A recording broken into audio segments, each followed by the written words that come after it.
I never wanted to be a part of this. All I wanted was a simple job, something that would pay the bills while I figured out my next steps in life.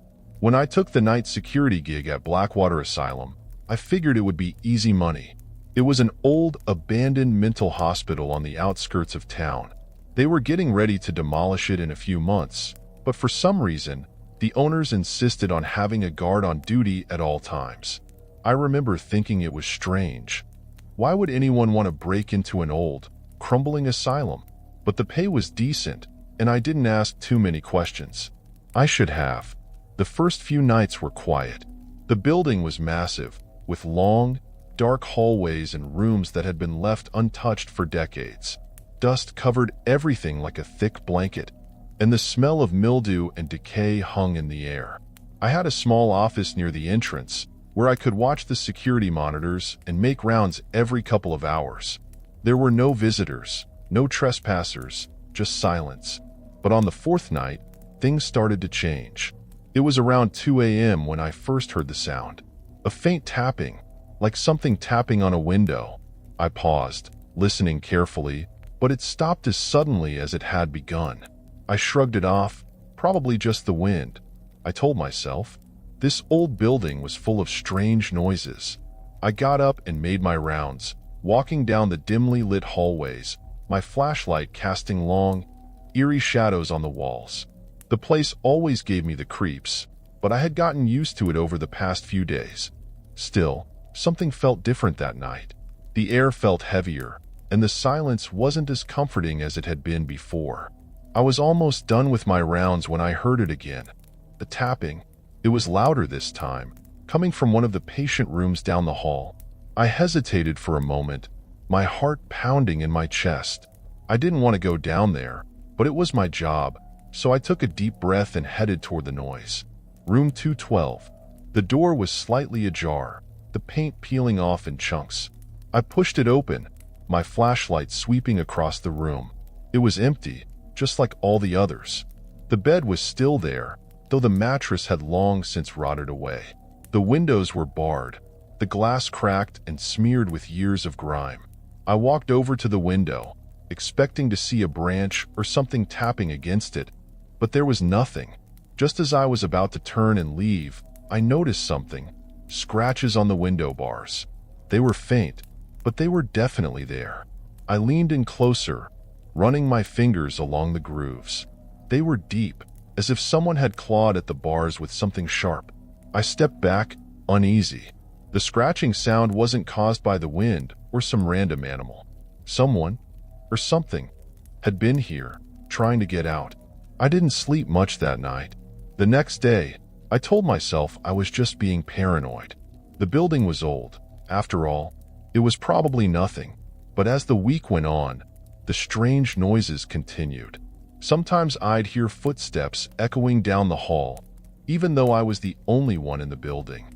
Other times, I'd hear whispering, too faint to make out but unmistakably human. One night, I was sitting in the office, flipping through the old security logs, when I noticed something strange. There were records of patients that had been here, long before the asylum shut down in the early 1970s. Most of them were routine. Patients admitted for various mental illnesses, treated, released, or transferred to other facilities. But one name kept appearing over and over, Patient 47. No one knew their real name. The log entries were vague, but it seemed like they had been a long-term resident of the asylum, admitted sometime in the late 1950s. There was something about Patient 47 that unnerved me. Every entry mentioned their increasingly erratic behavior, screaming, self-harm, violent outbursts. They had been kept in solitary confinement for years, locked away in a room far from the others. The last entry was dated 1969. It simply read, Patient 47 escaped. Never found. I felt a chill run down my spine. There was no record of what happened after that. No mention of a search, no follow-up reports. It was as if Patient 47 had vanished into thin air. That night, I couldn't shake the feeling that something was watching me. The asylum felt different, darker, more oppressive. I kept hearing those whispers again, growing louder with each passing hour. Around 3 a.m., I decided to make my rounds early, just to get out of the office and clear my head. I grabbed my flashlight and headed down the hallways, trying to ignore the growing sense of dread in the pit of my stomach. As I passed room 212, I noticed something that stopped me in my tracks. The door was open. I knew for a fact that I had closed it during my last round. I always did, but now it stood wide open, the darkness inside seeming to spill out into the hallway like ink. My hand trembled as I reached for my flashlight, shining it into the room. At first, I didn't see anything out of the ordinary. The room was just as empty and decayed as it had been before. But then, I saw it. A figure standing in the corner. My heart skipped a beat. It was barely visible in the shadows, but it was there. A gaunt, hunched figure facing the wall. Its back was to me, its head hanging low, hair matted and filthy. It didn't move. It didn't make a sound. It just stood there, like it had been waiting for me.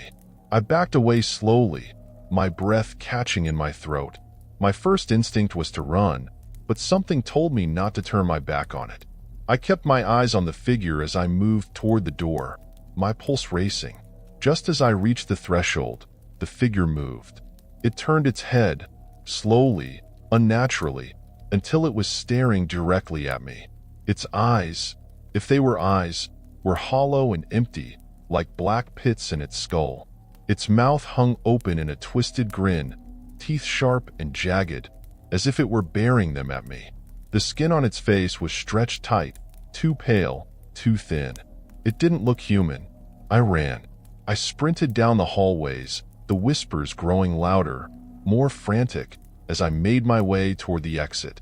I could hear footsteps behind me, heavy, shambling footsteps, dragging across the floor. The thing was following me. I burst through the front door and into the night, not stopping until I reached my car. My hand shook as I fumbled with the keys, barely managing to get the door open before I threw myself inside and slammed the door shut. I didn't go back to the asylum. A week later, the building was demolished. I heard rumors, people saying that workers had found strange things in the basement, sealed off rooms and tunnels that hadn't been on any of the blueprints. But I didn't care anymore. I wanted nothing to do with that place. Still, sometimes at night, I hear the whispers, faint, just on the edge of hearing. And I know, deep down, that whatever was in that asylum isn't gone. It's still out there, waiting.